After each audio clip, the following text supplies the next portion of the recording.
ভোলার বিচ্ছিন্ন একটি জনপদ এবং উপজেলা মনপুরা। এই জনপদটি এমনটাই বিচ্ছিন্ন যে এর থেকে কোনো সড়ক যোগাযোগেরও ব্যবস্থা বর্তমানে নেই। নদী ভাঙনের ফলে অনেক রাস্তাই বিলীন হয়ে গেছে। এখন আমরা একটি মানববন্ধন কর্মসূচির সামনে রয়েছি, যেটি মনপুরায় হয়েছে, এবং তাদের একটি দাবি আমরা দেখতে পাচ্ছি যে আসন্ন যে এসএসসি পরীক্ষাটি রয়েছে, এই এসএসসি পরীক্ষাটির যে কেন্দ্র রয়েছে সেই কেন্দ্রটি তারা পরিবর্তন করতে চান।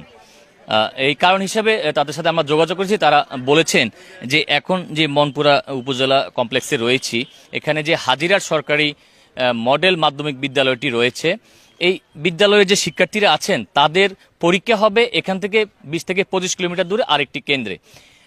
যেহেতু বৈশ্বিক জ্বালানির এই সময়টিতে তেলের যেই বিষয়টি রয়েছে, তেল না থাকার কারণে অনেক গণপরিবহন বন্ধ। আর মনপুরাতে গণপরিবহন বলতে শুধু মোটরসাইকেলই আমরা দেখতে পেয়েছি, আর দুই একটি ব্যাটারি চালিত অটোরিকশা দেখতে পেয়েছি। এই ব্যাটারি চালিত অটো রিক্সাগুলোও এখন বিদ্যুৎ না থাকার কারণে চলাচল করতে পারছে না। তো শিক্ষার্থীরা আমাদেরকে বলেছেন যে তারা যদি এখান থেকে 20 কিলোমিটার দূরে পরীক্ষা কেন্দ্রে গিয়ে পরীক্ষা দেয় তাহলে তাদের যাতায়াতের সমস্যা হবে। আমি দুজন শিক্ষার্থীর সাথে কথা বলবো এবং জানবো যে আসলে কেন আজকের এই মানববন্ধন কর্মসূচি তারা পালন করছে। আমার সাথে এখানে একজন শিক্ষার্থী রয়েছেন, আমি একটু জানতে চাচ্ছি যে আজকে কেন মানববন্ধন করছেন? আমাদের পরীক্ষার কেন্দ্র চেঞ্জ করার জন্য আমাদের যেতে অনেক অসুবিধা হবে, এই কারণে মানববন্ধনটা করতে চাইতেছি আমরা। যেমনটি জানাচ্ছেন একজন শিক্ষার্থী, তিনি বলছিলেন যে পরীক্ষার কেন্দ্র পরিবর্তনের জন্য তারা আজকে মানববন্ধন কর্মসূচি করছে এবং এখানে যে সংশ্লিষ্ট উপজেলা নির্বাহী অফিসার রয়েছেন তার বরাবর তারা স্মারকলিপি দেবেন। আরও দু একজনের সাথে আমরা একটু কথা বলবো এবং জানবো যে আসলে কেন তারা এই মানববন্ধন করছেন। এখানে একটি প্লে কার্ড নিয়ে একজন শিক্ষার্থী রয়েছেন। আপনি কোন স্কুলের শিক্ষার্থী? হাজিরার সরকারি মডেল মাধ্যমিক বিদ্যালয়। আপনার পরীক্ষা কেন্দ্র পড়েছে কোথায়?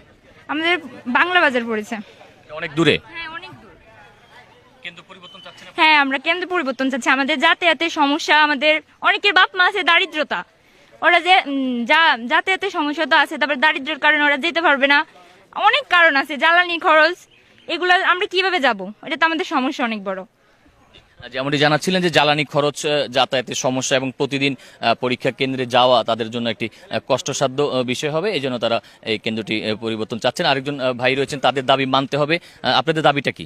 আমাদের দাবি হচ্ছে আমাদের কেন্দ্র চেঞ্জ করা লাগবে, কারণ আমাদের সামনে হচ্ছে কাল বৈশাখী ঝড়, এর ঝড়ের ভিতরে আমরা যাই পরীক্ষা দিতে পারবো না। আমাদের এই কারণে কেন্দ্র চেঞ্জ করে আমাদের এখানে আনতে হবে। যেমন জানাচ্ছিলেন শিক্ষার্থীরা, তারা এই কেন্দ্রটি পরিবর্তনের জন্য তারা দাবি জানিয়েছেন এবং যে সংশ্লিষ্ট যারা রয়েছেন এই বিষয়ে তাদের কাছে তারা এই দাবিটি করেছেন। রয়েছেন মনপুরা প্রেস ক্লাবের সভাপতি, তার সাথে একটু জানতে চাইবো যে আজকে শিক্ষার্থীদের দাবিটা কি?